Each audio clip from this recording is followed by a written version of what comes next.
결혼을 하게 된 지 약 5년이 된 남자입니다. 이 글을 쓰는 지금 슬프기도 하지만 매우 통쾌하기도 합니다. 저는 행복한 결혼 생활을 하고 있다고 생각했습니다. 그렇지만 이 모든 것이 하루아침에 물거품이 되었습니다. 왜 이런 일이 저에게 찾아오는지 너무 싫었습니다. 다들 행복하게 결혼 생활을 하는데 저만 소외되고 안타까운 기분을 지울 수가 없었습니다. 친구들은 아이도 낳고 행복한 가정생활을 하는데 저는 그렇지 못했던 것이 사실입니다. 내가 잘못을 했다면 과연 무엇이 있을지 생각을 했지만 그냥 인연이 아니었던 것 같습니다. 와이프가 바람을 펴서 산산조각이 났기 때문입니다. TV 속 드라마에 나오는 막장이 아니라 리얼 실화입니다. 나에게 있을 줄은 누가 알았겠냐 이렇게 생각이 들 정도로 처음엔 충격적이고 당황스러웠습니다. 아내는 우연히 지인과의 소개팅에서 만났습니다. 처음에는 서로 어색했던 기억이 있습니다. 특이사항은 첫인상에서 따로 없었고요. 다만 약간 인상이 세고 남자를 휘어잡을 것 같다는 잘 꾸미는 여자 느낌이 물씬 풍겼습니다. 그렇게 3번을 만나고 저희는 사귀게 되었습니다. 저는 평소에 드라마를 잘 보는 편입니다. 혼자 오래 살다 보니 할 것이 없어서 혼자 있을 때 TV를 정말 많이 봤습니다. 늘 퇴근 후에 드라마를 보고 봤던 것 또 보고 그렇게 살기도 했습니다. 이렇게 페인처럼 생활하는 와중에 와이프는 저에게 한 줄기 빛 같았습니다. 물론 그 당시에는 말이죠. 그렇게 연애를 하며 서로를 알아갔습니다. 그런데 이 여자 딱 봐도 너무 내숭을 떠는데 말입니다. 그래도 좋으니까 처음에는 받아줬습니다. 사귄 지 한 달이 되지 않아 우리는 여행을 떠났고 당연히 여행을 갔으니 밤에 잠을 같이 자고 관계를 가졌습니다. 나중에 한 사실입니다만 저와의 첫 관계부터 별로였다고 합니다. 온갖 좋아하는 척 했던 것이 연기였습니다. 이 부분에 있어서도 소름이 쫙 끼치고 그렇네요. 내가 잘하는 건 아니지만 그래도 만족이구나 이 생각을 하며 우리 관계는 더 깊어져가고 더 뜨겁게 사랑을 나누었습니다. 저도 욕구가 있었던 터라 어느 순간부터는 정말 자주 관계를 가졌습니다. 당시 여자친구의 배란이를 착각해서 피임약을 먹이기도 했고요. 이때는 물론 잘못했다고 생각했습니다. 그렇게 관계를 유지하며 저희는 결혼에 골인을 하게 되었습니다. 와이프는 차녀이며 위로는 언니 한 분이 계십니다. 언니는 이 여자와 다르게 뭔가 조신하며 착해 보입니다. 센 인상이 전혀 아니었어요.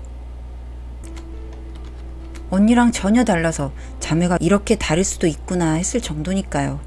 뭐 이게 중요한 건 아니죠. 알고 보니 와이프는 남자 경험이 많은 그런 여자였습니다. 그렇지만 이것이 문제가 되는 건 아니었죠. 저도 여자를 나름대로는 사귀었고 못소리 아니었기 때문에 분명 중요한 부분은 아니었습니다. 하지만 나 외에 다른 사람과 동시에 만나고 있다면 이야기가 달라지지 않겠습니까? 이런 면에서 저는 화가 났습니다. 자세히 나중에 듣고 보니 저를 처음 만나기 전부터 다른 사람과 만났었다고 하더군요. 그렇지만 경제적인 것을 이유로 들어 결혼까지는 생각하지 않았다고 합니다. 그런데 만났던 이유는 정 때문에 궁합이 잘 맞아서 그랬다고 합니다. 그것도 모르고 6년 넘게 속고 살아온 제가 너무 한심합니다. 물론 저도 그렇게 능력이 좋은 것은 아니나 그냥 평범하게 벌만큼 버는 그런 회사원입니다. 그런데 그 남자는 상황이 좋지 않았다고 합니다. 결혼 후에 저는 눈치를 조금씩 채기도 했습니다. 공동 생활 경비를 와이프가 관리하는데 어디선가 자꾸 돈이 새는 겁니다. 물가가 올라서 그런 것이려니 생각하려 했지만 그렇다 하더라도 돈이 너무 많이 나갔습니다. 커플 때는 돈을 각자 관리하니 알 수가 없었는데 공동 경비를 체크하니 비는 부분이 있음을 발견했습니다. 그런데 그때마다 어디다 썼는지 물으면 말을 하지 못하는 와이프를 저는 의심하게 되었습니다. 심증은 가나 물증이 없어서 넘어가려고 했고 그렇지만 찝찝함이 가시지 않았고요. 그러던 순간에 막장 드라마들의 장면이 떠올랐고 소름이 끼치기 시작했습니다. 설마 내가 생각하는 그거면 어쩌나 했습니다. 바람의 사유는 여러 가지지만 궁합이 맞지 않아 바람이 나기도 하고 어떤 특정 이유로 나기도 하고 애정이 식어서 나기도 하고 다양해서 저도 그렇게 될까 겁이 났습니다. 정이 떨어지기도 했지만 그래도 최선을 다해 나름대로는 잘해줬다고 생각을 합니다. 그런데 이 여자 점점 더 경비가 비는 것이 느껴지고 그때마다 저에게 돈을 더 달라고 요구를 하게 되었습니다. 처음에는 친정에 어려운 일이 생겨 핑계를 댔지만 어떻게 매번 상의 없이 그럽니까? 어떤 날에는 또 친구 핑계를 대는 겁니다. 나랑 사는 거지 친구랑 사는 게 아니다고 했습니다. 이 여자는 경제관념이 없던 여자는 분명 아닌데 결혼하고서는 이상했습니다. 그것이 바람에 쓰이는 돈인지는 조금 더 뒤에 알게 되었습니다.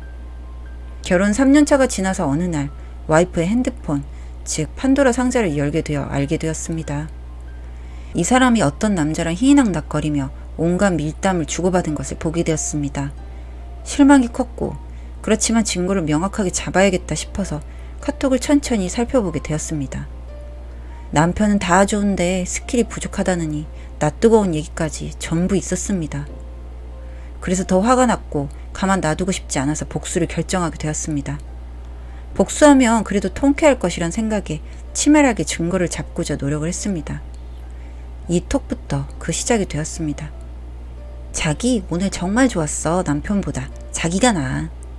이런 것들 사진 영상으로 모두 남겨놓고 이혼 준비에 대해서도 알아보게 되었습니다. 전화 음성도 녹음할 수 있다면 녹음하려고 했습니다. 하지만 방법을 몰라서 그것까진 못하고 몰래 미행을 하여 어떻게 하는 것인지 보기도 했습니다. 주말에 하루는 다른 약속이 있어서 밖에 외출하는 경우가 많았습니다. 이때 그놈을 만났나 봅니다. 관계가 뭐라고 그렇게 떨어지지 못했나 싶은데 이 여자에겐 중요했나 봅니다. 그러던 중 이들의 연애 장면을 목격하게 되었습니다. 사진으로 찍고 녹음할 수 있는 것은 조심스레 녹음했는데 이 둘은 제가 있는지 눈치채지 못할 정도로 서로에게 빠져있더군요. 이 모든 것을 하나하나 보관했고 확 복수하고자 칼날을 갈고 있게 되었습니다. 처음에는 들킬까봐 살떨리기도 했지만 그래도 괜찮았고 적응이 되더라고요. 증거만 확실히 남겨서 이혼 소송을 해서 승소를 할 수 있다면 뭐든 상관없었습니다. 그렇게 많은 자료를 모으고 현장을 덮치는 것을 시도하게 되었습니다. 손을 잡고 모텔로 들어가는 순간 이 두 눈놈들 잡아서 가만 놔두지 않았죠. 이 여자가 당신이 왜 여기 있냐며 오리발을 내밀려고 했고 저는 한순간 틈도 주지 않고 공격했습니다. 너를 고소할 것이며 우리는 이혼을 하자고 했습니다. 위자료를 준비하라고 했고 그동안 거짓으로 돈을 빼돌렸던 것들 전부 고소할 것이라고 했습니다. 이미 카드 내역까지 다 뽑은 상태였습니다. 숙소, 술집 간 내역들을 증거로 삼았습니다. 이렇게 이혼해서 결혼이 무엇인가 생각하기도 했지만 도저히 같이 살 수는 없었습니다. 모텔로 들어가는 두 년놈들 족치고 싶었지만 법의 판단에 맡기고 진행을 하게 되었습니다. 그렇게 이혼 소송이 시작이 되었고요. 증거 수집이 철저했고 변호인과의 면담도 마쳤고 법률적인 상담을 마쳤기 때문에 제가 이길 것이란 확신에 차 있었고 증거로 내밀 것들이 많았습니다. 그렇지만 재판이라는 것이 끝날 때까지 끝나는 것이 아니기 때문에 기나긴 싸움을 얘기했습니다. 한 1년 정도 지루하게 법정 싸움이 이어졌고 결국 저는 승소를 하여 위자료를 받는 상황에 이르렀습니다. 당연히 그녀는 억울하다고 했지만 숙소 CCTV까지 나와서 어쩔 수 없는 상황에 이르자 모든 것을 실토했습니다. 마음 같아서는 감옥에 보내고 싶은 심정인데 위자료와 정신적 피해 보상을 엄청 많이 받아서 다행이라 생각했습니다. 아직도 아내가 바람을 피웠다는 사실이 너무 힘듭니다. 저한테 이런 일이 일어날 줄 몰랐습니다. 이 여자 저에게 잘못했다며 고소를 취하해달라고도 했습니다.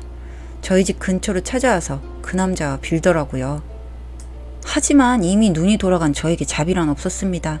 그래서 저는 버티고 또 버텼습니다. 저는 화도 내고 하면서 저를 압박하려 했지만 소용이 없었고 소송 중에 접근금지 명령도 내려졌습니다. 이것이 이 여자의 업보다 하고 생각했고 이것이 이 여자의 업보다라고 생각했고 저는 통쾌했습니다. 아직도 속으로는 자신에게 반성을 하지 않고 자기 주장만 하던 그녀였고 정신을 아직도 못 차린 것 같더군요. 저는 장인 장모님께도 이 사실을 고하고 이 두 분은 알아 누우시기도 했으나 딸 잘못 키웠으니 뭐 돌이킬 수 없었고 어쩔 수 없던 상황입니다. 이미 늦었고 돌이킬 수 없었습니다. 부모님까지 찾아와서 빌었지만 이미 제 마음은 버스를 떠났고 KTX를 타고 날아갔습니다. 소송 중에 그 남자와도 관계를 끝냈고 다니던 회사는 소송으로 인해서 그만두고 더 통쾌했습니다. 이렇게라도 복수하고 나니 좀 마음이 풀리는 것 같더군요. 그렇게 저는 자비를 베풀지 않고 몰아쳤고 복수에 성공하여 지금은 혼자서도 잘 지내고 있습니다. 기회가 되면 연애는 하겠으나 더 이상의 결혼 생각은 없습니다. 사람을 쉽게 믿지 못하고 요즘 싱글 라이프를 하시는 분들이 많아서 그분들을 보고 용기를 얻게 되었습니다. 싱글로 살아도 문제 없다는 판단이었고 돈이 더 잘 모여서 그런 점에서 결혼하고 싶지 않고 자유로워졌습니다. 건너 그 여자가 경제적으로 어려워졌다는 이야기를 누군가 통해 들었습니다. 엇보인 걸 어떻게 하겠습니까? 인생에 이런 일 안 겪고 평생 함께 할 수 있었다면 좋았겠지만 이렇게라도 제 마음이라도 풀 수 있어 다행이란 생각이네요. 사연은 여기까지였고요. 우리 사는 이야기 시청해 주셔서 감사합니다.